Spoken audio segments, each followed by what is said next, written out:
ನಿಮಗೆ ಉಳಿದವರು ಕಂಡಂತೆ ಸಿನಿಮಾ ನೆನಪಿದೆಯಾ? ರಕ್ಷಿತ್ ಶೆಟ್ಟಿ ಅಭಿನಯದ ಮಾರ್ಚ್ 28, 2014ರಲ್ಲಿ ಬಂದ ಸಿನಿಮಾ. ಇದು ಜನರ ಮನ ಗೆದ್ದ ಸಿನಿಮಾ.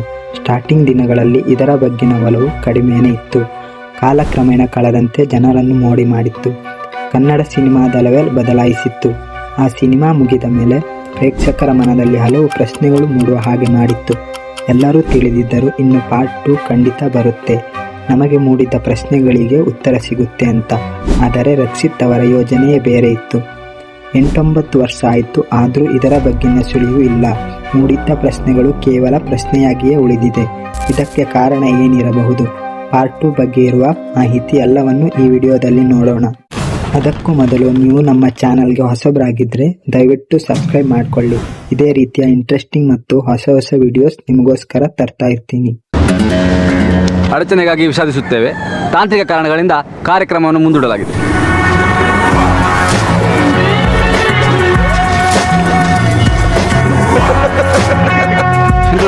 ನಗ್ತಾ ಇದ್ದೀರಾ?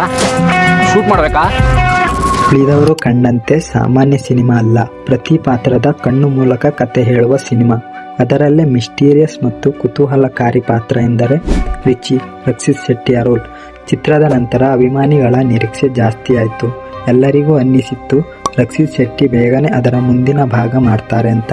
ಆದರೆ ರಕ್ಷಿತ್ ಶೆಟ್ಟಿ ಹೀಗೆ ಸುಮ್ಮನೆ ಸೀಕ್ವೆಲ್ ಮಾಡುವವರಲ್ಲ. ಅವರು ಪ್ರತಿ ಪ್ರಾಜೆಕ್ಟ್ಗೂ 100% ಎಫರ್ಟ್ ಕೊಡ್ತಾರೆ. ಅವರು ಇಂಟರ್ವ್ಯೂ ಒಂದರಲ್ಲಿ ಹೇಳಿದರು, ಕತೆ ಪರ್ಫೆಕ್ಟ್ ಆಗುವವರೆಗೆ ನಾನು ಕ್ಯಾಮ್ರಾ ಆನ್ ಮಾಡುವುದಿಲ್ಲ ಅಂತ. ಅದಕ್ಕೆ ಅವರು ಕತೆ ಮೇಲೆ ಕೆಲಸ ಶುರು ಮಾಡಿದ್ರು. ನಂತರ 2021ರಲ್ಲಿ ಅವರು ಹೊಸ ಚಿತ್ರದ ಬಗ್ಗೆ ಮಾಹಿತಿ ಹೊರಹಾಕಿದ್ರು, Richard Anthony Lord of the Sea. ಇದನ್ನು ಕೇಳಿದ ಅಭಿಮಾನಿಗಳು ಎಕ್ಸೈಟ್ ಮತ್ತು ಸಂತೋಷಗೊಂಡರು. ಹೌದು, ಏಕೆಂದರೆ ಇದು ಅದೇ ರಿಚಿ ಪಾತ್ರದ ಕುರಿತಾದ ಸಿನಿಮಾ. ಅಂದರೆ ಇದು ಉಳಿದವರು ಕಂಡಂತೆಯ ಮುಂದಿನ ಭಾಗ. ರಕ್ಷಿತ್ ಶೆಟ್ಟಿ ಅವರು ಹೇಳಿದ್ದು, ಇದು ಪ್ರೀಕ್ವೆಲ್ ಕೂಡ ಸೀಕ್ವೆಲ್ ಕೂಡ. ಅಂದರೆ ಹಳೆಯದನ್ನು ಹೇಳುತ್ತೆ, ಮುಂದಿನದನ್ನು ಕೂಡ. ಹೊಸ ಚಿತ್ರದ ಹೆಸರು ಹೇಳಿ ಹಲವು ವರ್ಷಗಳಾದರೂ ಪ್ರೇಕ್ಷಕರಲ್ಲಿ ಹುಟ್ಟುತ್ತಿರುವ ದೊಡ್ಡ ಪ್ರಶ್ನೆ, ಇನ್ನೂ ಏಕೆ ವಿಳಂಬ ಆಗುತ್ತಿದೆ? ಇದಕ್ಕೆ ಕಾರಣ ಸಿಂಪಲ್ ಆಗಿದೆ. ಮೊದಲದ್ದು, ಕತೆ ಇನ್ನೂ ಬರೆಯುತ್ತಿದೆ. ರಕ್ಷಿತ್ ಶೆಟ್ಟಿ ಕಲ್ಪನೆ ಮಾಡಿದ ರೀತಿ ಕತೆ ಇನ್ನೂ ಪೂರ್ತಿಯಾಗಿಲ್ಲ. ಎರಡನೆಯದ್ದು, ಈ ಸಿನಿಮಾ ಚಿಕ್ಕದಲ್ಲ, ಇಂಟರ್ನ್ಯಾಷನಲ್ ಸ್ಕೇಲ್ನಲ್ಲಿ ತಯಾರಿ ನಡೆಯುತ್ತಿದೆ.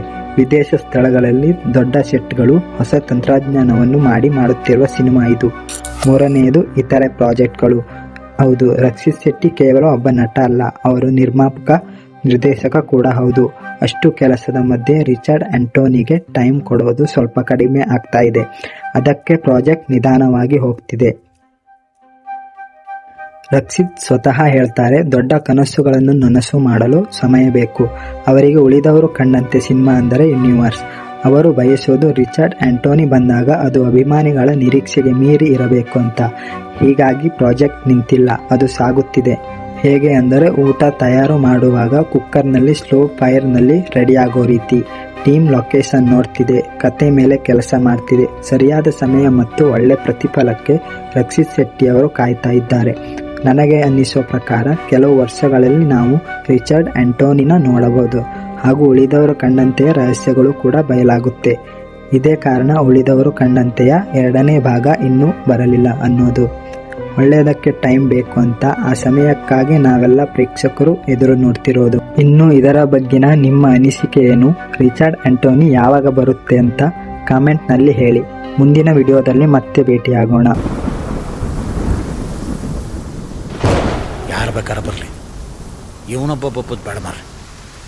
ಏಯ್ ಕಾಕಿ, ಇವಪ್ಪ ಅಂದ್ರೆ ಕಾಣ ಮತ್ತೆ